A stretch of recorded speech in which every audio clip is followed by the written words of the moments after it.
സംസ്ഥാനത്ത് 5 ദിവസം കൂടി മഴ തുടരുമെന്നും ഒരു ന്യൂനമർദ്ദ പാത്തി കൂടി രൂപപ്പെടുന്നതോടെ മഴയുടെ അളവും കാറ്റിന്റെ ശക്തിയും വർദ്ധിക്കുമെന്നും 29-30 തീയതികളിൽ അതീവ ജാഗ്രത പുലർത്തണമെന്നും മന്ത്രി കെ രാജൻ പറഞ്ഞു. തൃശൂരിൽ മാധ്യമപ്രവർത്തകരോട് സംസാരിക്കുകയായിരുന്നു മന്ത്രി. പരക്കെ മരങ്ങൾ കടപുഴകി വീണാണ് വ്യാപകമായ നാശനഷ്ടമുണ്ടായിരിക്കുന്നത്. തിങ്കളാഴ്ച വൈകിട്ട് വരെ 586 വീടുകൾ ഭാഗികമായും 21 വീടുകൾ പൂർണ്ണമായും തകർന്നുവെന്നാണ് പ്രാഥമിക വിവരം. ഇവർക്ക് നഷ്ടപരിഹാരം ലഭ്യമാക്കുന്നതിനുള്ള നടപടികളുമായി റവന്യൂ വകുപ്പ് മുന്നോട്ടു പോകുന്നു. മലയോര മേഖലയിൽ എല്ലായിടത്തും ശരാശരി 500 mm മഴ പെയ്തിട്ടുണ്ട്. ഇത് സാധാരണ നിലയിൽ കാണാത്ത അളവാണ്. മഴക്കെടുതി നേരിടാൻ സംസ്ഥാനമാകെ സജ്ജമാണെന്നും ഇപ്പോൾ 16 ക്യാമ്പുകളായി 457 ആളുകളെയാണ് മാറ്റി താമസിപ്പിച്ചിരിക്കുന്നതെന്നും 6 ലക്ഷത്തോളം ആളുകളെ പാർപ്പിക്കാനുള്ള 4000 ക്യാമ്പുകൾ സജ്ജമാണെന്നും മന്ത്രി പറഞ്ഞു.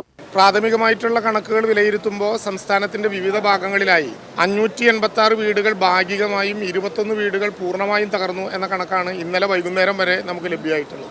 നാശനഷ്ടങ്ങളുടെ ഭാഗമായിട്ടുള്ള നഷ്ടപരിഹാരം ഉൾപ്പെടെയുള്ള സംവിധാനങ്ങൾ കൊടുക്കുന്നതിന് വേണ്ടി മുന്നോട്ട് പോവുകയും ചെയ്യുന്നുണ്ട്. കേരളത്തിലെ എല്ലാ മലയോര മേഖലയിലും ആകെ ഇപ്പോൾ 500 mm മഴ പെയ്തിട്ടുണ്ട് എന്ന് പറഞ്ഞാൽ സോയിൽ സാങ്ച്വറേറ്റഡ് ആകുന്നതിൻ്റെ ഒരു വലിയ സ്വഭാവം അതിലേക്ക് വരും. 29-30 തീയതികളിൽ പ്രത്യേകമായിട്ടുള്ള ജാഗ്രത ഉണ്ടാകണം എന്ന് ജില്ലാ കളക്ടർമാരോടും താഴത്തുള്ള ബന്ധപ്പെട്ട ഉദ്യോഗസ്ഥന്മാരോടും അറിയിപ്പ് നൽകിയിട്ടുണ്ട്. ഏറ്റവും കൂടുതൽ നാശനഷ്ടമുണ്ടായിട്ടുള്ളത് KCBക്കാണ്. കപ്പൽ മുങ്ങിയതിനെ തുടർന്ന് കേരളത്തിന്റെ തീരദേശത്ത് ഇതുവരെ 33 കണ്ടെയ്നറുകളാണ് അടിഞ്ഞിരിക്കുന്നത്. ആളുകൾ ജാഗ്രത പാലിക്കണം. കേരള തീരത്ത് കണ്ടെയ്നറുകളിൽ നിന്നുള്ള എണ്ണ ഇതുവരെയും കണ്ടെത്തിയിട്ടില്ല. പൊഴികളിലും അഴികളിലും ഓയിൽ ബൂമുകൾ സെറ്റ് ചെയ്യുമെന്നും മന്ത്രി പറഞ്ഞു.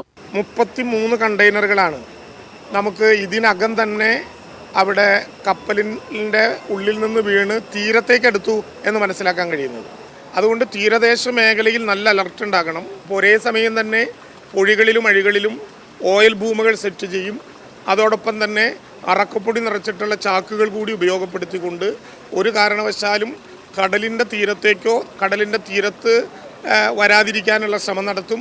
അതോടൊപ്പം തന്നെ കടലിൽ നിന്ന് കായലുകളിലേക്കും പുഴകളിലേക്കും പോകുന്ന കേന്ദ്രങ്ങളിൽ അത് നിറച്ച് പടരാതിരിക്കാനുള്ള സംവിധാനം കൂടി ഉണ്ടാക്കിയെടുക്കാൻ കഴിയും.